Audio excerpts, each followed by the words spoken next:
It's Secret Time. Halo Family Seeker. Balik lagi bareng gue William di channel kesayangan kalian.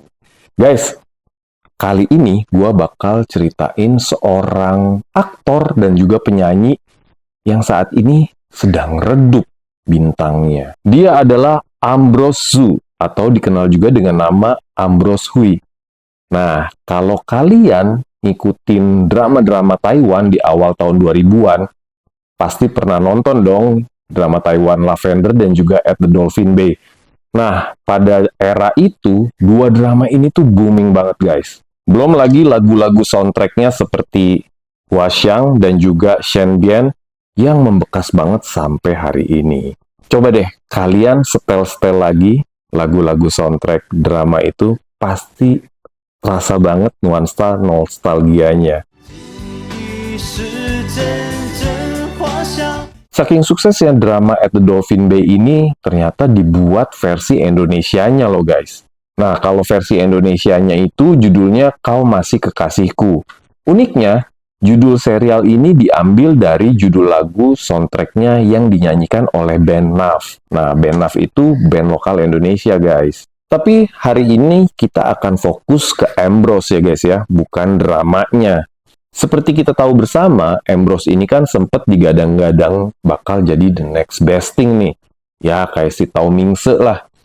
Tapi sayangnya, sejak era 2010-an, tiba-tiba Ambrose ini mulai jarang terdengar beritanya dan juga penampakannya di layar kaca. Kenapa ya? Malah karirnya cenderung meredup, guys. Disinyalir meredupnya karir Ambrose ini gara-gara sifatnya dia yang agak temperamental dan juga spontanius. Diawali dari kejadian yang dialami Ambrose ketika dia terlibat perkelahian di Oktober tahun 2009. Ketika itu Ambrose dan teman wanitanya sedang bersenang-senang di sebuah klub malam. Tiba-tiba terjadilah perkelahian yang berakibat fatal. Karena konon dalam insiden itu Ambrose tuh sempat membuat lawannya cukup babak belur dan luka serius karena perkelahian ini. Gara-gara kejadian ini, Ambrose pun sampai harus dibawa ke kantor polisi dan diinterogasi, guys. Berita mengenai kejadian ini pun langsung beredar luas. Dan para fans maupun media bertanya-tanya akan kejadian ini. Sebenarnya Ambrose ini terlibat apa? Dan beritanya semakin simpang siur nih.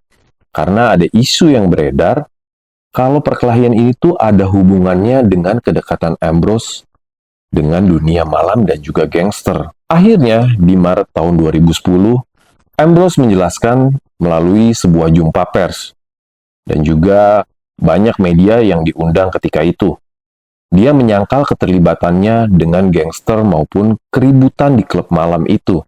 Dia mengakui ketika itu, dia tuh sebenarnya lagi di klub malam bersama temennya untuk merayakan ulang tahun. Karena dia sadar kalau dirinya itu merupakan seorang public figure. Setelah temannya berkonflik dengan seseorang di klub malam itu, dia tuh sebenarnya segera pergi dan nggak tahu ada keributan apa, serta dia mengakui kalau dia tuh nggak ada keterlibatan dengan gangster manapun. Nah, kalau versinya Ambrose, dia tuh ngomong, bukan dia yang berantem, tapi temennya. Tapi di media itu udah terlanjur beredar berita bahwa kalau yang berkelahi itu memang si Ambrose. Bahkan konon memang ada buktinya kalau Ambrose itu sempat masuk kantor polisi juga. Walaupun berita tentang kejadian ini tuh simpang siur ya guys ya. Banyak orang yang nggak tahu karena bisa dibilang ini tuh antara rumor atau memang kejadian yang benar-benar terjadi. Memang setelah pembuktian, Ambrose tuh nggak ada sangkut pautnya dengan kejadian ini dan juga memang dibuktikan tidak bersalah atas insiden ini. Bisa dibilang berita ini tuh memang diragukan kebenarannya. Apakah Ambrose benar-benar terlibat ataukah ada hal-hal yang memang ditutupi? Kita juga nggak tahu pasti nih guys. Apalagi bila disangkut pautkan dengan gangster. Nah, gangster ini kan powerful ya guys ya. Pasti dia punya koneksi dengan polisi atau dengan politikus yang powerful. Kita nggak tahu juga, bisa aja Berita ini juga memang sengaja ditutup-tutupi. Namun akibat kejadian ini, disertai pemberitaan media yang terlalu liar menyebabkan celah di reputasinya Ambrose sebagai seorang aktor kondang. Sebagai superstar, ketika itu karirnya di Taiwan pun langsung menurun dan juga drop. Tawaran film-film dan juga drama langsung berkurang, guys. Sampai-sampai Ambrose tuh hanya mendapatkan peran-peran pendukung. Akhirnya, Ambrose pun memutuskan untuk pindah dan memulai karirnya di China. Di China, Ambrose ini sempat bermain di beberapa drama maupun film. Dan sebenarnya Ambrose ini cukup eksis di acara-acara variety show di televisi sejak tahun 2013. Namun, karir Ambrose di China ini nggak bisa secemerlang karir dia di Taiwan, guys. Karena ketika dia bermigrasi karir, memang dia harus start semuanya dari nol lagi. Di China, dia memang nggak seterkenal di Taiwan ataupun di Asia Tenggara. Nah, malahan karirnya dia di China itu cenderung meredup. Mungkin masanya udah lewat, ataupun gara-gara kasus yang ada sangkut pautnya dengan gangster kemarin. Bahkan belakangan, Ambrose ini hanya muncul di acara-acara show kecil, dan juga show yang diadakan di mall. Banyak para fans yang menyayangkan dan cukup sedih melihat kondisi ini. Ambrose Hui lahir dengan nama lengkap Hui Xiuyung. Dia lahir di Hong Kong pada tanggal 17 Oktober 1976. Di usianya yang 10 tahun, dia itu bersama keluarganya pindah dan menetap di Amerika. Jadi sejak usia Ambrose 15 tahun ini, dia mulai jatuh cinta yang sama namanya dunia musik.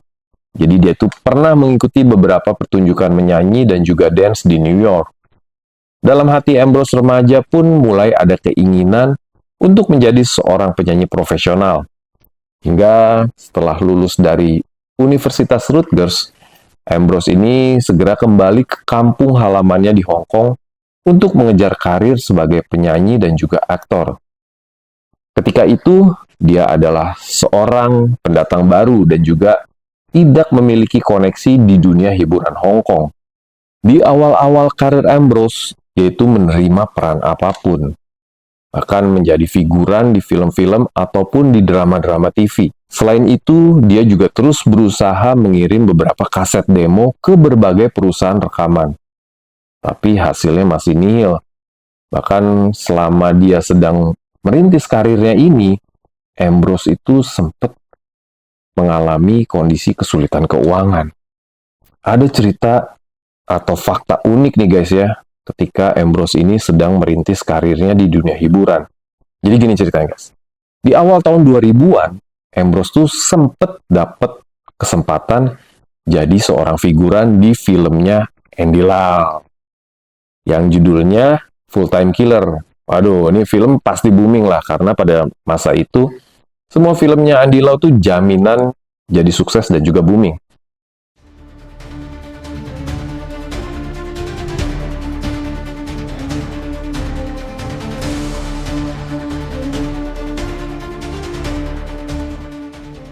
Ambrose itu mendapatkan sebuah peran kecil, tapi dia seneng banget karena ternyata Ambrose tuh dari kecil memang udah ngefans banget sama Andy Lau. Sampai-sampai Ambrose tuh sering ngikutin style-stylenya Andy Lau nih, mulai dari gaya rambut sampai style berpakaiannya Andy Lau. Konon ketika di sela-sela masa syuting bareng Andy Lau itu, Ambrose ini sempat nekat masuk ke ruang gantinya Andy Lau guys. Jadi ternyata dia itu pengen minta saran dari seorang superstar sekelas Andy Lau tentang karirnya. Namun bukannya diusir guys. Seperti kita tahu bersama, Andy Lau ini orangnya baik hati banget.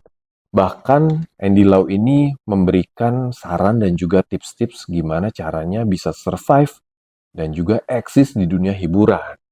Sampai suatu ketika ada seorang produser Taiwan yang tertarik sama si Ambrose nih. Tapi waktu itu Ambrose tuh masih bimbang. Nah, dia ternyata konsultasi lah sama Koko Andy Lau nih. Dan Andy Lau ini langsung nyaranin dia untuk ngambil peluang yang ditawarin oleh si sang produser Taiwan itu. Bahkan kata Andy Lau, Ambrose itu harus langsung pindah ke Taiwan. Karena menurutnya pada saat itu, industri musik dan juga industri perfilman di Taiwan sedang berkembang pesat banget. Dan tanpa banyak keraguan, Ambrose pun mengikuti saran dari Andy Lau.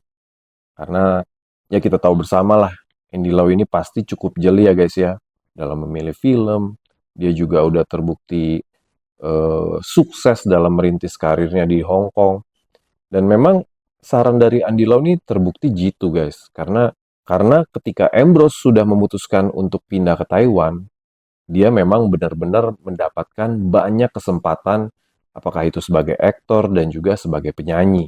Di Taiwan, Ambrose ini ketemu sama seorang produser yang memang lagi cari pemeran untuk drama garapannya yang berjudul Lavender. Kebetulan, latar belakang karakter utama pria di drama Lavender itu mirip banget sama latar belakangnya si Ambrose, yaitu sama-sama warga negara China yang sejak kecil pindah ke Amerika. Bedanya kalau si Ambrose itu balik ke China karena mau jadi penyanyi, sedangkan karakter di drama Lavender itu pengen balik ke China karena mau menuhin janjinya ke teman masa kecilnya dia. Karena kemiripan ini pun, Ambrose tuh akhirnya kepilih menjadi pemeran utama di drama Lavender bersama dengan Tammy Chen. Drama kisah percintaan ini tuh sukses banget dan berhasil membawa nama Ambrose makin dikenal. Hebatnya, nggak cuman jadi tokoh utama di drama Lavender ini. Ambrose itu juga diberikan kesempatan untuk menyanyikan lagu soundtrack drama Lavender ini. Wah, gila ini kesempatannya luar biasa guys ya. Masuk Taiwan, langsung dapat kesempatan yang bertubi-tubi. Beberapa lagu soundtracknya nih yang menurut gua nostalgia banget. Itu ada Huaxiang, lalu ada Sinfu Te Suqian,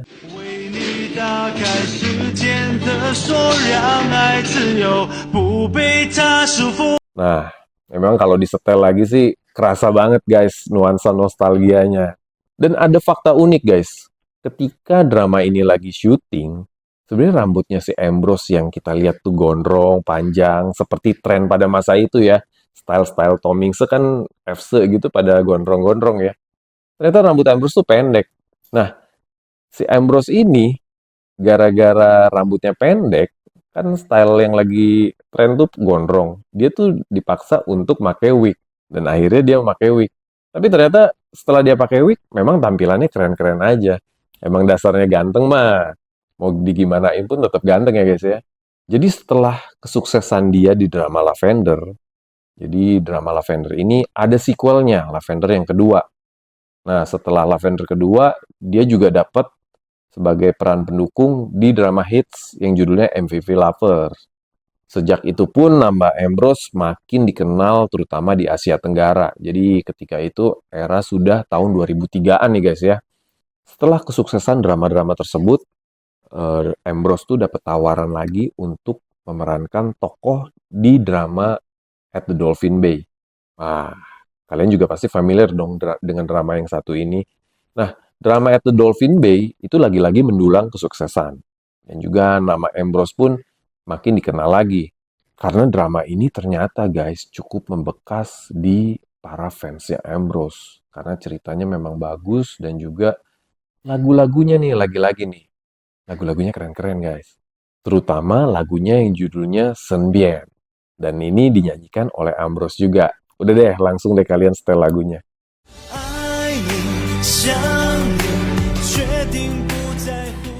Sejak Ambrose pindah ke Taiwan, impian Ambrose untuk menjadi penyanyi pun kesampaian. Dia itu dikontrak oleh perusahaan rekaman yang namanya Rock Records. Dan dia berhasil merilis 3 album. Namun seiring dengan naiknya popularitas Ambrose, gosip dan juga rumor mengenai percintaan Ambrose pun makin merebak. Nah, gara-gara dia itu terlibat cinta lokasi dengan lawan mainnya di drama At Dolphin Bay. Yes, betul. Jadi ketika itu Ambrose terlibat cinlok dengan Penny Lin. Tapi sayangnya, ternyata hubungan mereka ini hubungan terlarang. Karena pada masa itu, Penny Lin ini masih memiliki seorang kekasih yang namanya Lin Yowei, yang juga merupakan seorang aktor juga. Akibatnya, reputasi Ambrose ini malah jadi seorang orang ketiga di hubungan antara Penny Lin dan juga Yowei. Ada kejadian yang sempat bikin heboh pada masa itu. Suatu hari, Ambrose dan Penny Lin itu sempat kepergok lagi berduaan dan bermesraan di sebuah mobil. Hal ini tuh menyebabkan kisah perselingkuhan mereka jadi viral. Dan akhirnya gara-gara kejadian ini, di bulan Juli 2003, Penny Lin tuh sampai-sampai harus mengadakan sebuah jumpa pers. Ketika itu, sambil menangis, Penny Lin mengakui bahwa dia sudah melakukan kesalahan karena selingkuh dengan Ambrose. Padahal ketika itu dia masih menjalani sebuah hubungan percintaan dengan Lin Yowei. Setelah mengungkapkan penyesalannya atas perselingkuhan ini, hubungan Penny dan juga Yowei ini semakin memburuk dan akhirnya mereka putus juga. Penny dan Ambrose pun melanjutkan hubungan percintaan mereka. Namun sayangnya itu pun hanya bertahan kurang lebih hanya setahun, guys.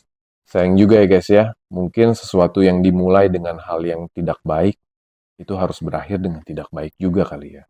Walaupun diterpa masalah dan juga isu perselingkuhan ini, karir Ambrose di dunia hiburan Taiwan itu ternyata tetap melejit. Bahkan dia banyak mendapatkan tawaran-tawaran main film maupun drama dan juga collab dengan artis-artis yang pada masa itu juga lagi naik daun. Kita lanjutkan kisah mengenai percintaan Ambrose. Kisah percintaan Ambrose nih memang bisa dibilang agak simpang siur ya guys ya. Karena sejak putus dengan Penny Lin, sebenarnya memang gak jelas siapa aja yang jadi kekasihnya Ambrose. Walaupun Ambrose ini sering terlihat bersama seorang wanita di publik atau di depan umum, namun status dan kepastiannya siapa yang menjadi kekasihnya itu selalu kurang jelas. Karena memang Ambrose sendiri juga tidak pernah memberikan pernyataan resmi mengenai hal ini. Ada satu hal lagi yang sempat bikin heboh. Jadi ketika itu di tahun 2014, Ambrose ini pernah bikin heboh karena mengubah nama akun media sosialnya menjadi namanya Angela Chang. Nah, Angela Chang pada masa itu adalah lawan mainnya di film At the Dolphin Bay. Gara-gara kejadian ini, mereka tuh diisukan memiliki hubungan gelap. Namun melalui temannya, Angela Chang ini langsung membantah gosip-gosip tersebut. Ambrose pun kembali mengubah nama akun media sosialnya pakai nama aslinya dia. Aneh juga ya guys ya. Kenapa pernyataannya bukan dari Ambrose maupun Angela, tapi malah dari teman baiknya. Sampai hari ini pun, isu dan juga gosip mengenai hubungan mereka tuh nggak jelas. Dan juga kita nggak tahu kepastiannya seperti apa. Sebenarnya di usianya Ambrose sekarang yang sudah menginjak 49 tahun, dia tuh secara jujur pengen mengakhiri masa lajangnya. Namun seperti kita tahu bersama, Ambrose ini nggak jelas pacarnya siapa, kekasihnya siapa, atau selingkuhannya siapa. Jadi bisa dibilang dia tuh masih single aja yang terlihat di media. Mungkinkah gara-gara Ambrose sering gonta-ganti pasangan, atau dia dikenal sebagai seorang playboy, jadi cewek nggak ada yang mau serius sama dia, atau seperti apa? Nah ini memang jadi tanda tanya besar guys. Kalau kita lihat penampilan Ambrose belakangan di media sosial maupun di berita-berita yang beredar mengenai dia, Ambrose ini masih sama. Dia tetap keren, tetap ganteng, dan juga tetap eksis menyanyikan lagu-lagunya dia nih. Karena kan dia udah nggak terlalu eksis di dunia film, jadi dia lebih banyak show untuk menyanyikan lagu-lagunya dia. Kalau menurut gue, stylenya Ambrose ini masih oke guys, dan juga asik banget. Namun ada satu hal yang gue perhatiin agak berbeda. Karena gue lihat Ambrose ini badannya makin tegap dan juga makin gede. Ternyata memang dia ini sedang menggeluti dunia binaraga atau dunia fitness. Jadi Ambrose ini hobi nge-gym. Bahkan karena hobinya yang nge-gym ini, dia itu sering membagikan tips-tips mengenai dunia binaraga dan juga dunia gym di sosial medianya dia. Jadi Ambrose ini kalau kita lihat di sosial medianya dia, dia tuh terlihat keker dan juga badannya gede guys. Wah, jangan-jangan si Ambrose ini mau beralih profesi jadi binaraga aja ya, udah nggak jadi seorang artis lagi. Meskipun Ambrose ini udah nggak eksis-eksis banget di dunia perfilman, namun dia tuh masih sering tampil di beberapa acara variety show. Dan acara variety show-nya Ambrose ini sebenarnya cukup sukses juga dan cukup disukai para fansnya. Seperti gue sampaikan sebelumnya, Ambrose ini sekarang tuh eksisnya jadi seorang penyanyi aja guys. Karena sebagai seorang aktor, tawaran-tawaran film itu udah nggak terlalu banyak ke dia. Dan dia tuh memang sering show untuk menyanyikan beberapa lagunya, terutama lagu-lagu yang soundtrack drama-drama at the Dolphin Bay dan juga Lavender. Karena lagu-lagu di soundtrack itu booming banget sampai hari ini dan juga membekas banget di hati para fans.